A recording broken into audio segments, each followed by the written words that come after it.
तो आप जो अंदर जप रहे हैं राधा राधा राधा, ये जो रस बन रहा है ना, प्रतिपल चरणामृत पी रहे हैं, प्रति सेकंड चरणामृत पी रहे हैं, और यही नस नाड़ियों में जाके आपको दिव्य बना देगा। विचार करो जरा। कई बार कहा है, बाहरी बातों पे भटकने की आवश्यकता नहीं है।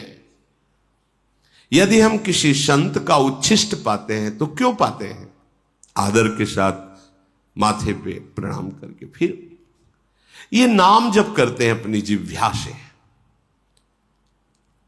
हम उनका उच्छिष्ट पाएंगे तो हमारे हृदय में नाम जप चलने लगेगा और हमारा अभिमान गलित हो जाएगा। कि जैसे नाभाजी से पूछा उनके गुरुदेव ने कि आपकी स्थिति ऐसे कैसे हुई, तो उनका जूठन के प्रभाव से, आपके उच्छिष्ट के प्रभाव से।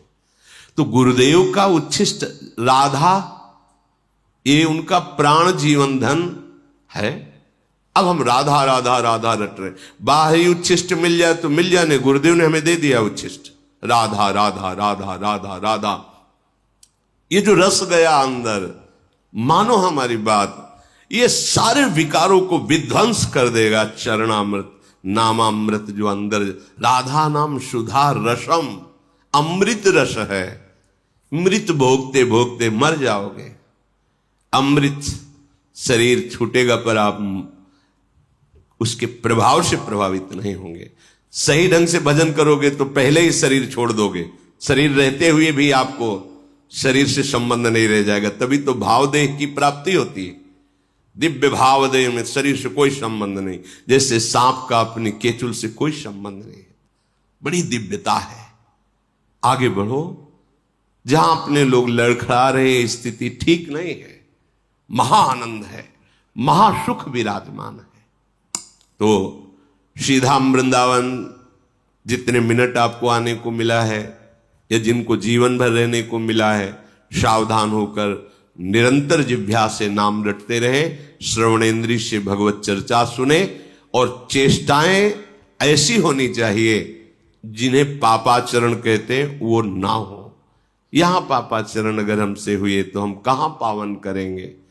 जगत में पापाचरण बना तो तीर्थों में पावन करने का, तीर्थों में बन जाए तो तीर्थराज प्रयाग है, प्रयाग आदि में बन जाए तो फिर पुरी है भगवान की। अगर वो पुरी में अपराध बन जाए तो परम पावन धाम है, और धाम में अपराध बन गया तो वज्र का लेप हो गया। बहुत सावधानी से हम एक एक क्षण नाम रटते हुए व्यतीत करेंगे तो अवसर ही नहीं पापाचरण का। जब खाली हृदय होता है तभी तो गंदे संकल्प, गंदे विचार फेंकता है और हम उनमें आकर्षित होकर क्रियान्वित हो जाते हैं। सावधान चलते हैं। भगवान श्री राम के पावन यश का श्रवण करते हैं, जो हमारे कलिमल का नाश करने वाला, मायामल का नाश करने वाला है। विशाल बट वृक्ष के नीचे, कामदगिरी के समीप विशाल वेदी बनी हुई है। बड़े बड़े ब्रह्म ऋषि, भगवान वशिष्ठ जी, विश्वामित्र जी आदि, और मिथिलाधिपति ज्ञान शिरोमणि विदेहराज जनक जी, नीचे सब अयोध्यावासी, और भगवान श्री राम, लखन, भरत, शत्रुघ्न, पूरा समाज बैठा हुआ है। प्रभु ने पहले ही कहा था कि अब आप सब 4 दिन जनक जी को भी आए हुए होंगे और कई दिन अयोध्यावासियों को आप पधारे। यद्यपि संकोच वश ऐसा नहीं कहना चाहिए, पर यहाँ वन है, सबको कष्ट मिल रहा होगा, और आप प्राण प्राण के जीव सुख के सुख राम, तुम तजितात सुहात गृह, तिन्हीं विधाता बाम। अब हमें पता चल गया, आप प्राणों के प्राण हो, जीवों के जीवन हो, आत्मा की आत्मा हो, सुख के सुख हो। भला प्रभु आपको छोड़कर लौट जाने में किसको सुख होगा? ऐसा लगता है विधाता बाम हो गया है। प्रार्थना हुई, कुछ निर्णय निकलना चाहिए, आधार मिलना चाहिए। आपसे कोई विमुख होकर कैसे जी सकता है? सारी सभा की दृष्टि विदेहराज जनक पर टिकी हुई है। ज्ञान निधान सुजान सुचि धर्म धीर नरपाल, तुम बिनु असमंजस समन को समरथ यही काल। भगवान वशिष्ठ जी ने कहा, विदेहराज जनक जी, आप तो ज्ञान के भंडार हैं, परम सुजान है, परम पवित्र हृदय आपका है, धर्म की धुरी को धारण करने वाले हैं। अब आप ही असमंजस को मिटा सकते हैं। कैसे जिए हम अयोध्यावासी, राम वन में है, आप ही बताइए क्या ठीक निर्णय रहेगा। मुनि वशिष्ठ जी के वचन सुन करके जनक जी प्रेम मगन हो गए और कहा, जो स्वयं ज्ञान के समुद्र है, उनके श्रीमुख से ऐसा वचन निकलना कोई आश्चर्य की बात नहीं है। पर प्रभु महाराज ने तो वनवास दिया श्री राम को और अपने प्राण त्याग दिए, और अब हम ये बड़ाई ले कि देखो हम ज्ञानी, हमको तो कोई मोह है नहीं, इसलिए राम वनवास में रहे। यही चाहते हो ना कि हम बोले, ये हम बड़ाई और ले। महाराज ने वनवास देकर तो प्राण त्याग दिए, ये महामहिमा। और हम कि भाई हम तो ज्ञानी हैं, हमें कोई मोह तो है नहीं, तो राम जी वन में रहे। यही सुनना चाहते हो क्या? मेरा हृदय कितना कठोर है कि महाराज की तरह ये प्रभु की विरह की बात सुनकर इस शरीर को क्यों नहीं छोड़ देता। जनक जी महाराज कह रहे, बड़े बड़े ऋषि मुनि ये देखकर आश्चर्यचकित हो रहे कि ज्ञान शिरोमणि जनक जी बोले, आश्चर्य की बात नहीं, ये भगवान के प्रेम की बात है। बड़े बड़े ज्ञानी जन भी प्रेम विवश हो जाते हैं। सनकादि को केवल भगवान के श्री चरणों की चढ़ी हुई तुलसी की गंध ने इतना व्याकुल कर दिया कि रोक देने पर असह्य नहीं हो गया। हमारे प्रभु शब्द स्पर्श रूप रस गंध के विजेता ज्ञानियों के भी चित्त में बलात् प्रेम आकर्षण कर दे, ऐसा प्रेम है। भरत जी खड़े हुए, सबको प्रणाम किया। जनक जी ने कहा, तात सुनो भरत, तुम जानते हो प्रभु श्री राम का स्वभाव, ये सत्यव्रत हैं, धर्मपरायण हैं और सबके प्रति कृपा और स्नेह से भरे रहते हैं। इनको बहुत संकोच हो रहा है। हमारी राय है कि अगर तुम निर्णय कर दो तो बहुत अच्छा रहेगा। जनक जी ने भरत जी के नेत्रों से आंसू बहने लगे और कहा, प्रभु आप हमारे गुरुदेव वशिष्ठ जी, पिताजी महाराज, इनके समान पूज्य और ज्ञान संपन्न है। महामहिम विश्वामित्र जी विराजमान हैं, बड़े बड़े तपस्वी ऋषि मुनि विराजमान हैं। बार बार हमारे ऊपर ही छोड़ दिया जाता है कि भरत जैसा कहे वैसे आप गुरुजनों के सामने नहीं बोलना चाहिए, पर अवसर है। बहुत विचार करके आप सबके चरणों के प्रताप से ये निश्चय हो पाया है, आगम निगम प्रसिद्ध पुराना, सेवा धर्म कठिन जगु जाना, स्वामी धर्म स्वार्थ ही विरोधु, बैर अंध प्रेम ही न प्रबोधु। वेदों में, शास्त्रों में, पुराणों में सब जगह विचार पूर्वक खोजने पर पता चला कि सबसे कठिन और बड़ा धर्म है सेवक धर्म। कठिन और बड़ा धर्म है सेवक धर्म। सेवक धर्म में केवल स्वामी के प्रति कर्तव्य का पालन और अपने सुख की कोई चाह नहीं। स्वामी धर्म स्वार्थ ही विरोधु। अपने सुख की कहीं कोई चाह नहीं, केवल स्वामी को कैसे सुख पहुंचे, ये सेवक धर्म है। जैसे जब वैर प्रकट हो जाता है तो फिर वह अंधा हो जाता है, उसे दिखाई नहीं देता। ऐसे ही जब प्रेम प्रकट हो जाता है तो स्वार्थ धूल दूषरित हो जाता है। वो केवल अपने प्रीतम को सुख पहुंचाना चाहता है, जिसमें प्रीतम सुखी रहे। इसलिए राखी राम रुख धर्म व्रत पराधीन मोहि जानी। सबके सम्मत सर्वहित करी प्रेम पहचान। मैं पराधीन हूं, अर्थात मैं श्री राम के अधीन हूं। मैं स्वतंत्र नहीं कि मैं जो चाहूं बोल दूं। मेरी रुचि राम रुख लेके चलेगी। मेरे प्रभु सत्य का व्रत धारण करने वाले हैं, सबके प्रेम को पहचानने वाले हैं। इसलिए बस मैं यही कह रहा हूं, मैं पराधीन हूं। भरत जी की बात सुनकर जनक जी सराहना करने लगे कि समझो भरत जी के गूढ़ शब्द। सुगम और अगम, थोड़े शब्द हैं पर सुगम और अगम, सुंदर, कोमल और कठोर।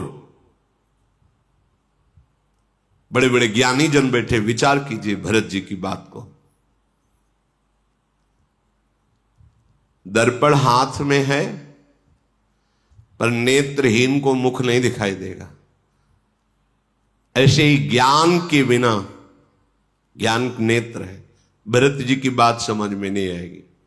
कह रहे बहुत ही सुकोमल और बहुत ही कठोर, बहुत ही सुगम और बहुत ही अगम है। ज्ञानी राज जनक जी मगन हो गए भरत जी की बात सुनकर। देवताओं ने जब देखा कि महिमा भरत जी की प्रकाशित हो रही है, बात भरत जी के ऊपर आ रही है, भरत जी तो ऐसा कह रहे, तो सराहना तो भरत जी की बनती, पर सरस्वती जी से कहा कि आप संभालो, बीच में आप कूदो, अयोध्या वासियों का उच्चाटन करो, मिथिला वासियों का उच्चाटन करो। यहां सबको रुचि नहीं रहनी चाहिए, नहीं हमारी बनाई बात बिगड़ जाएगी। आप कोई माया रचो। सरस्वती जी ने कहा मूर्ख हो क्या तुम? भरत जी की मति में हमारी कोई शक्ति काम करेगी? अरे ब्रह्मा विष्णु महेश की माया इतनी प्रबल है, वो भी भरत जी की बुद्धि को छू नहीं सकती, फिर हमारी क्या छू सकती है? तुम बड़े भोले हो देवताओं, स्वार्थ के वशीभूत होकर तुम जानते नहीं हो, कहीं चांद की चांदनी किरण प्रचंड सूर्य को अपने प्रभाव से दबा सकती है क्या? मैं एक किरण हूं। भरत की बुद्धि प्रचंड भास्कर है, भगवत प्रेम से युक्त, उनको मैं बदल सकती हूं क्या? जिसकी बुद्धि के निश्चय में प्रभु विराजमान है, उसकी बुद्धि अटल होती है, उसे कोई नहीं बदल सकता। जहां सूर्य का प्रकाश है वहां अंधेरा नहीं रह सकता। सरस्वती जी ने कहा देवताओं तुम्हारी बुद्धि स्वार्थ के अधीन, इसलिए तुम ऐसी विनय बार बार कर रहे हो। देवताओं को फिर भी संतोष नहीं हुआ। तुरंत उन्होंने षड्यंत्र रचा, भय, भ्रम, उच्चाटन, अप्रीति, इसका प्रयोग कर दिया पूरी सभा के ऊपर। समस्त देवता पूरी सभा के ऊपर भय, भ्रम, अप्रीति, उच्चाटन। सोचो, जब तुम भगवत प्राप्ति के लिए चलते हो तो ये चार शब्दों को नापना। भय, एक अजीब सी घबराहट, भ्रम, पता नहीं भगवान है कि नहीं, मिलेंगे कि नहीं मिलेंगे, क्या ऐसे ही जलता रहना पड़ेगा। अप्रीति, आराध्य देव के प्रति कोई भी प्रेम नहीं बन रहा। उच्चाटन, ये दैवी माया।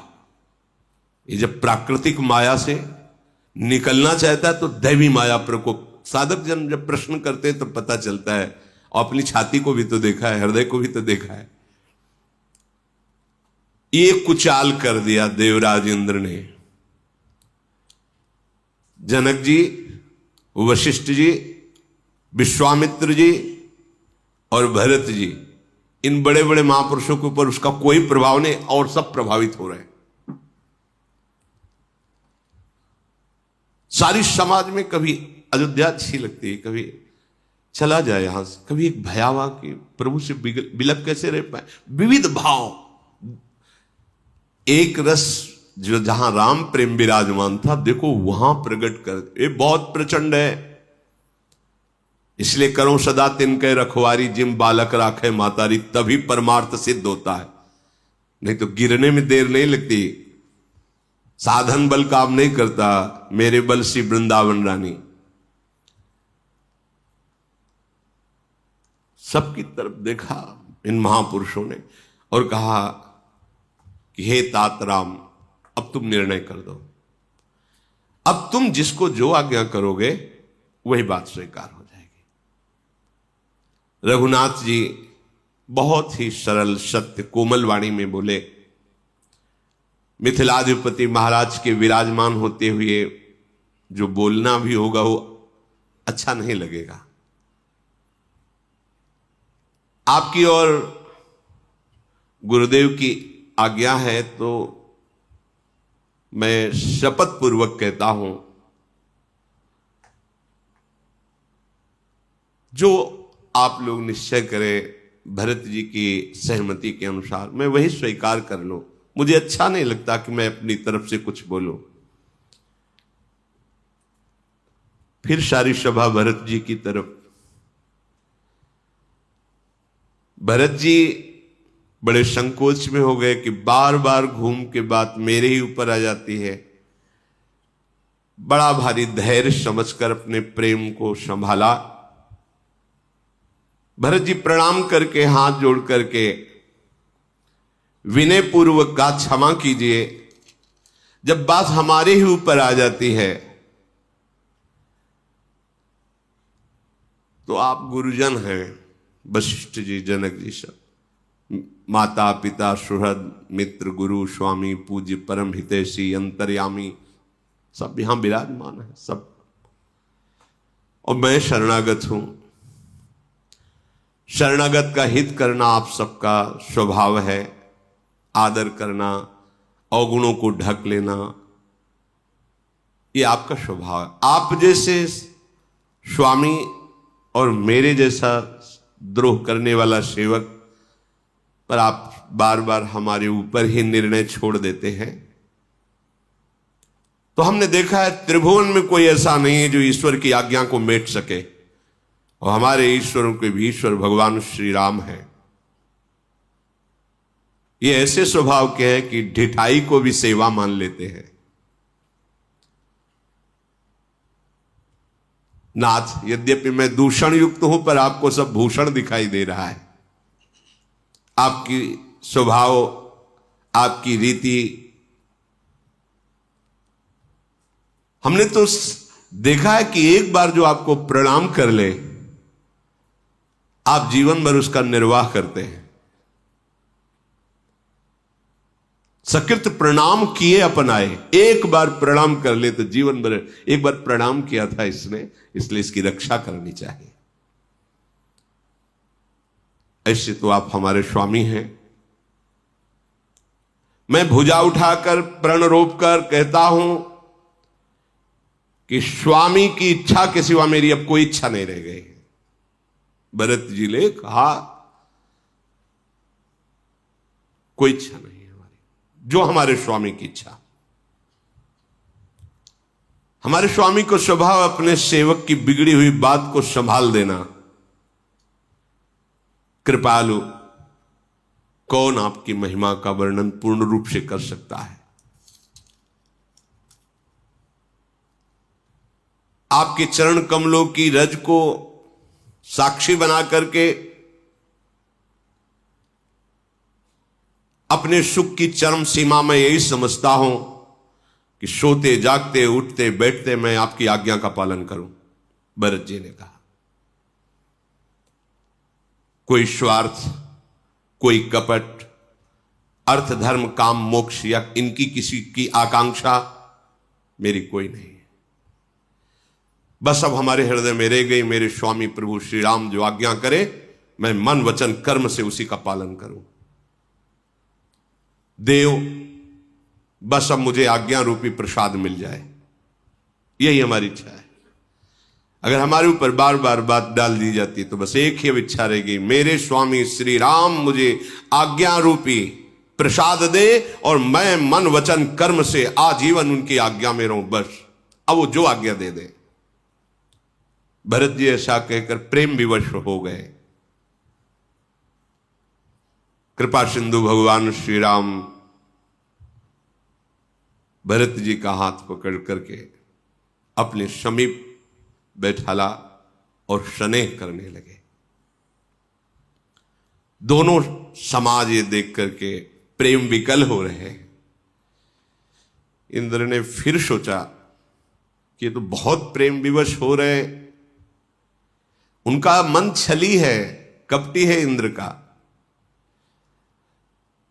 पूरी ताकत लगा के इंद्र पद की जितनी सामर्थ्य मिली थी उन्होंने उच्चाटन का प्रयोग कर दिया सबके अंदर।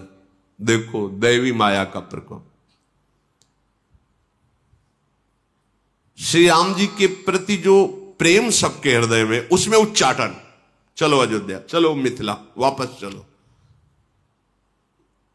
बचना, ये देवता लोग ये नहीं कि वहीं करते हो। जब साधक भगवत प्राप्ति के नजदीक पहुंचना चाहता है तो ये पैदा कर देते हैं उच्चाटन।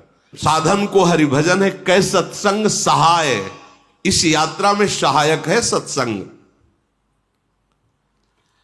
ऐसी माया का प्रयोग किया देवराज इंद्र ने, सबका मन चंचल हो गया, सबके मन में उच्चाटन हो गई। कभी वन अच्छा लगता, कभी घर अच्छा लगता। ऐसी दुविधामयी स्थिति हुई कि जैसे दो नदियों का संगम हो रहा हो तो जल उछलता है, ऐसे मन की दशा। एक अशांति, सामने प्रभु विराजमान है, एक ये दैवी माया, क्योंकि उन्हीं की शक्ति से वो संपन्न है। भरत जी, जनक जी, मुनिजन, मंत्री और ज्ञानी साधु संतों को छोड़कर कोई ऐसा नहीं बचा जिस पर देव माया ने अपना प्रभाव न लगा दिया हो। धर्म धुरंधर, धीर, नीति में चतुर, सुख समुद्र श्री रघुनाथ जी ने देखा तो हंस पड़े कि देवताओं तुम्हें अब भी तसल्ली लगी। सारी की सारी सेवा तुम्हारे लिए ही कर रहे, फिर भी हमारे सब अयोध्यावासी सब जनों को प्रभु ने ये दशा देख करके विचार पूर्वक, परिणाम में सबका मंगल हो। हे तात, कर्म से, वचन से, मन से निर्मल तुम्हारे सामान केवल तुम ही हो। गुरुजनों की सभा में हे छोटे भाई भरत, तुम्हारा यश गान करना ठीक नहीं रहेगा, पर गुरु प्रसाद से माता पिता गुरु स्वामी की आज्ञा का पालन करना सबसे बड़ा धर्म होता है। तात, अब मेरी बात पर ध्यान दो। तुमको सिर्फ वही करना है जिससे पिता की आज्ञा का पालन हो। पिताजी ने हमें आज्ञा करी है 14 वर्ष का वनवास। चाहे प्रजा को कितना भी दुख पहुंचे, हम समझ रहे हैं, पर हम पिता की आज्ञा का पालन करने के लिए तत्पर हैं। हे भाई, मैं जानता हूं कि तुम बहुत प्रेम करते हो, पर तुम्हें सहयोग करना होगा मेरी इस बात पर। 14 वर्ष तक तुम्हें भारी दुख सह करके भी हमारे पिता की आज्ञा पालन में सहयोग करना होगा। अर्थात हमारा वन निश्चित है और तुम्हारे अयोध्यापुरी में मेरे लिए कष्ट सहते हुए राज्य का पालन करना होगा। तुम कोमल हो, बहुत द्रवित हृदय के हो, तुम्हारे लिए कठोर आज्ञा है क्योंकि वियोग होगा इसमें, पर तात समय ही ऐसा है। इस कुअवसर में अपने ही सहायक होते हैं। तुम मेरी सहायता करो। वज्र के आघात को भी हाथ से ही रोका जाता है, भले कट जाए। इसलिए तो हमारी इस आज्ञा का पालन करो। मैं 14 वर्ष वनवास में रहूंगा और महाराज के द्वारा पालित प्रजा का पालन तुम्हें करना होगा। यह हमारी आज्ञा है, ये तुम्हारा सहयोग होगा। मैं समझ रहा हूं तुम्हें दुख मिलेगा, पर तुम्हें ऐसा करना। भरत जी के लिए कहा। यद्यपि बहुत प्रेम से प्रभु बोल रहे थे, सारी सभा विकल हो गई।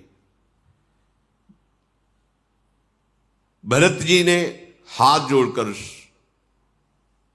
प्रसन्न मुद्रा में कहा, स्वामी अनुकूल हैं, मेरा विषाद मिट गया। मैं वही करूंगा जो आपकी आज्ञा है। ये बहुत बड़ी बात है। सब बात आकर के स्वामी की रुचि में और स्वामी की आज्ञा। अब भरत जी एक भी शब्द नहीं बोले कि राज तिलक लाए हैं, ऐसा। बिल्कुल शांत, ऐसा ही चाहिए। उत्तम सेवक वही है जो स्वामी की रुचि को परख ले और उसी के अनुसार, भले कष्ट हो लेकिन उसी के अनुसार चले, तो वो महासुख में पहुंच जाएगा। अपनी रुचि मनवाना स्वामी से सेवक का लक्षण नहीं होता। स्वामी की रुचि के अनुसार चलना है सेवक का लक्षण होता है। कीन सप्रेम प्रणाम बहोरी, बोले पानी पंकरुह जोरी। नाथ भयउ सुख साथ गए को, लहु लाहु जग जन्म भये को। अब कृपाल जस आयसु होई, करो शीस धरी सादर सोई। सो अवलंब देव मोहि देई, अवधि पार पावऊं जैसे। हे स्वामी, भरत जी ने हाथ जोड़कर कहा, आज मैं आपके साथ जाने का सुख प्राप्त कर लिया, क्योंकि आपने आज्ञा स्पष्ट कर दी। मेरे जन्म लेने का लाभ मिल गया कि स्वामी की आज्ञा का पालन करने का अवसर मिला। कृपालु, आपकी एक एक अक्षर आज्ञा का पालन करूं, पर मुझे जीने का सहारा मिल जाए। अगर जीने का सहारा मिल जाए कोई, तो प्रभु जो भी आज्ञा की अक्षर अक्षर पालन करूंगा। जीने का सहारा भगवान ने जानते हो क्या दिया? चरण पादुका, जो राज्याभिषेक के समय सब सामान लाई गई थी, क्योंकि भगवान पादुका पहनकर वनवास में नहीं, कई जगह आया है नंगे पैर विचरण की। तो ये पादुका जब अगर राज तिलक होगा तो सब सामान आया था ना, उन्हीं में से पादुका प्रसादी करके भरत जी के देने के लिए, कि जीवन का तुम्हारे आधार ये पादुका।